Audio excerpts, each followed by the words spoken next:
Hello, wildlings. I'm your Creepsmith, and you found my Fear Forge.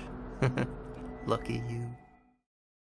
Today's story: if you ever come across a door in the middle of the sea, leave it the hell alone. By Hyperobscura. Whenever I'm visiting my parents, I usually set aside at least a day solely for some deep-sea fishing. I don't know, it's become something of a tradition, and I really enjoy the quiet feeling of being out there all alone. Now, my father's boat isn't made for rough seas. It's only a 14-footer. But if you know your way around and the weather holds up, it'll take you where you want just fine. It was a clear autumn day when I set out. No clouds, barely any wind, and I was really looking forward to just chilling out there on the deep blue. Catch me some fish and just enjoy being alive, you know? I usually frequented no more than 3 spots, all nice and quiet, no ferry traffic, no commercial traffic, where I'd experienced some good fishing before. It took me about 40 minutes to get to the first spot, just a ways out from the old lighthouse, and I immediately set up my chair and leaned back with my fishing rod. I wasn't expecting a massive haul, but I'd never left that spot entirely empty-handed before that day. I sat there for maybe 20 minutes before I started tiring, and yeah, that's when I saw them. Fucking harbor porpoises. I mean, don't get me wrong, they're wonderful creatures, but when you see them, you know there's not going to be any fish around for miles. Spot number 2 it was then. I hadn't been there for years, and it required a little bit of maneuvering between the rocks, but it wasn't anything that I hadn't done before. The weather was still fine, but the wind was starting to pick up slightly.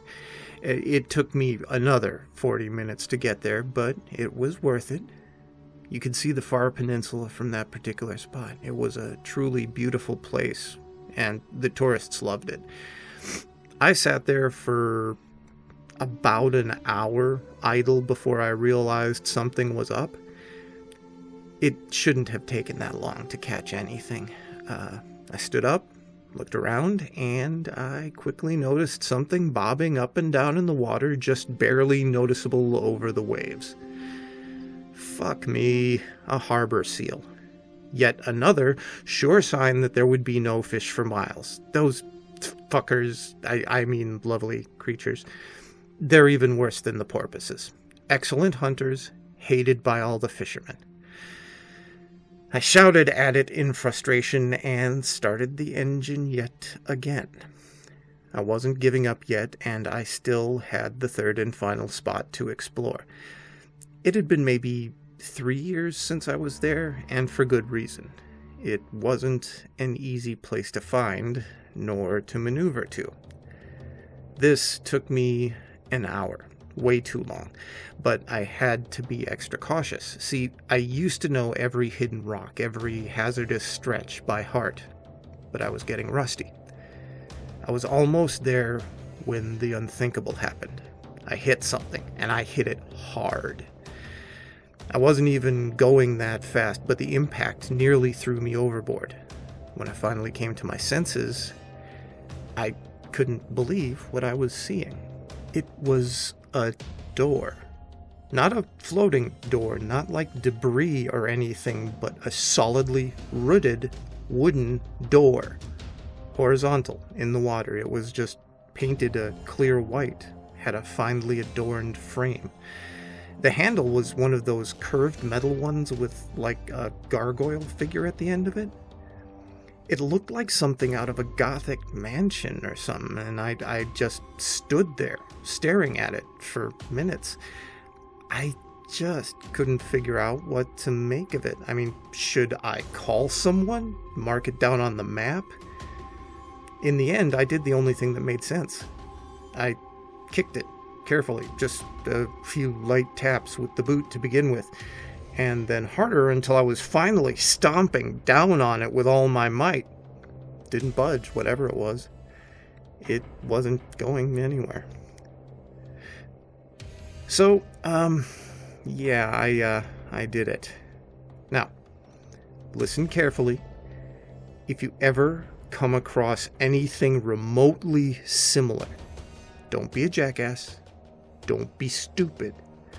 Don't be like me. Don't fucking open it, is what I'm trying to say here. I had to get the oars out and align the boat with the door to get a hold of the handle, and with some amount of force I was able to yank the thing open. Now, I don't know if you've watched any of those movies where they open like a long-lost tomb, but it was exactly like that. A gust of wind threw the thing open, and there was this strange whooshing noise like you'd hear in a depressurizing chamber or something. Cautiously, I peered over the side of the boat into the gaping hole below. I couldn't really see much except for the stairs leading down. Yeah, stairs. Straight down. Into the abyss. Second warning. If you ever open a door in the middle of the sea, don't be a fucking idiot. Don't be a moron. Don't be like me. Don't go down the stairs is what I'm getting at. There was an emergency backpack on the boat. I mean, my dad wouldn't let me go out without it. It wasn't really much. A couple of bottles of water, some canned food, a flashlight, matches, change of clothes. But it was enough. I would love to say that I really pondered this hard, that I considered all the possible outcomes. But I didn't. I was, like previously outlined, a moron. I tied the boat to the door handle best I could, and then I yanked it a couple of times to make sure that it would hold. Then I climbed out of the boat and started descending the stairs. Have you ever heard the term cyclopean before? Out of all the words I've found in the dictionary, that is the one that's most befitting the staircase leading down. It was ancient and massive. The walls were fashioned from smooth, carved, gigantic blocks placed in perfect patterns. I had to climb down the steps one at a time, and I soon realized that I was in way over my head. But I couldn't turn around, I couldn't go back up. This was important. It was an archaeological marvel. When I finally reached the bottom, I figured that I had to be at least 100 feet below the surface. I stood there, silently letting the flashlight illuminate the weird esoteric architecture unfolding before me. A long, narrow hallway led into the darkness ahead, and after catching my breath, I just started walking down it. No fear, no caution. It was like I was meant to be down there. Like I didn't have a choice. Then, on the smooth walls, I started noticing strange glyphs and symbols completely unknown to me. I mean, I've seen ancient runes, carvings before, like Egyptian, Mesopotamian, Sumerian, Akkadian, so on. But none of them even came close to resembling these. They looked utterly alien, like the things they depicted had never been seen by human eyes before.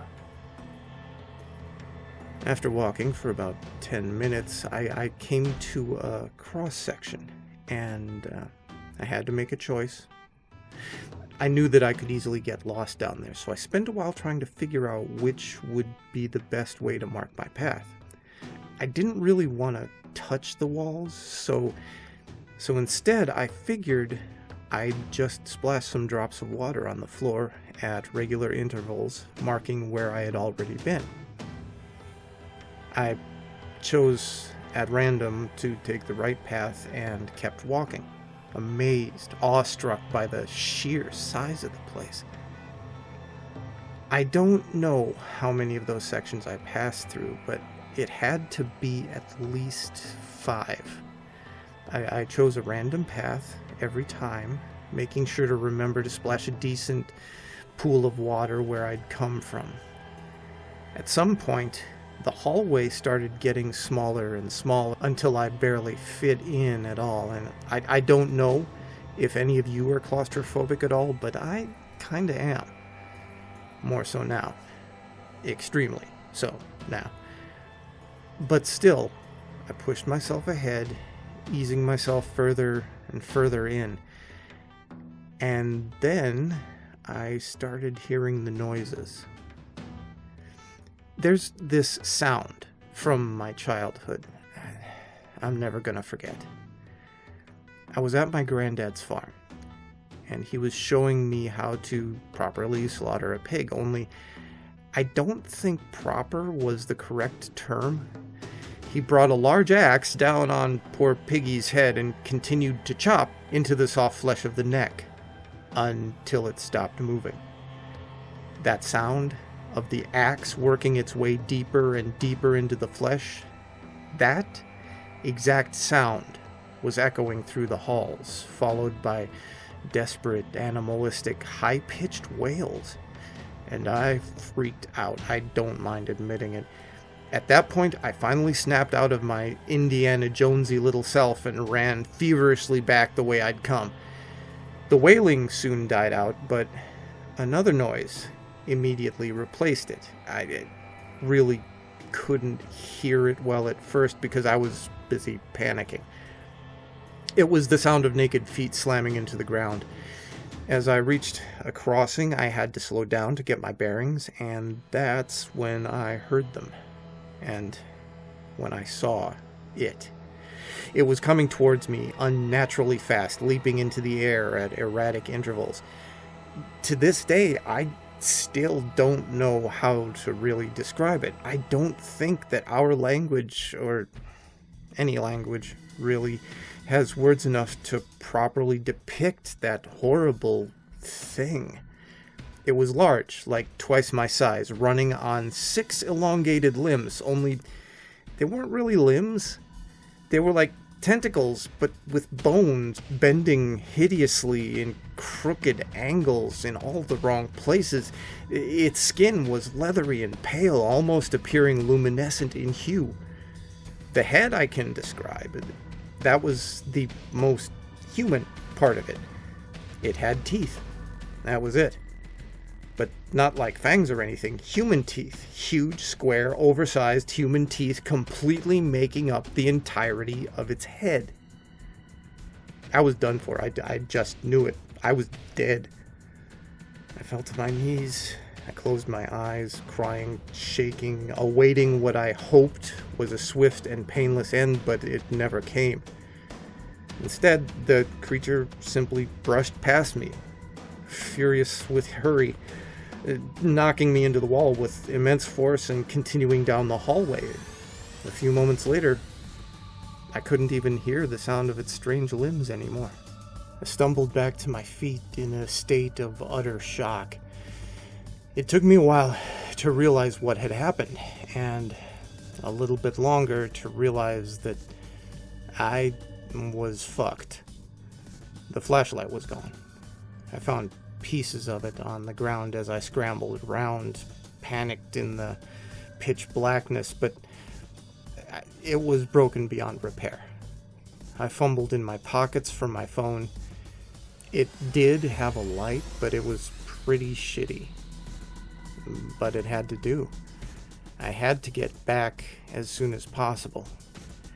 I had to shine the light really close to the ground to see anything, which basically meant that I had to resort to crawling. It took me a while, but after some initial struggles, I started finding my breadcrumbs, small pools of water. I followed the trail for what felt like hours, and my knees got bloody and were very sore by this point. But I persisted on sheer willpower, and I was hopeful. I'd get out of there, I just knew it. But then I rounded a corner and my hope turned to utter despair. There was the creature. It was just lying on the ground, motionless, surrounded by a deep pool of blood. Dead. And I hadn't been following my breadcrumbs. I'd been following the bloody trail of that hideous thing. I collapsed on the ground in tears, fear, exhaustion. I didn't know what to do, how to proceed. There was no way I could find my trail again. I was lost down there in the Cyclopean vault, doomed to eventually rot and die. No. This was not it. I wasn't going to just give up. So I staggered to my feet and started jogging carefully in whatever direction I could find. I had to find a way back up to the surface, a way back up to the light and to my life. I don't know how long I kept this up. I'm guessing several hours, maybe. You'd be surprised how much one can endure when you're actually put to the test. The human will is truly remarkable. I was sweating, crying, bleeding, almost on the brink of unconsciousness when I finally bumped into them. The stairs. I laughed.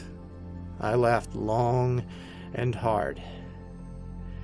It was my only way to release it all, I think, to somehow regain sanity, clear-mindedness.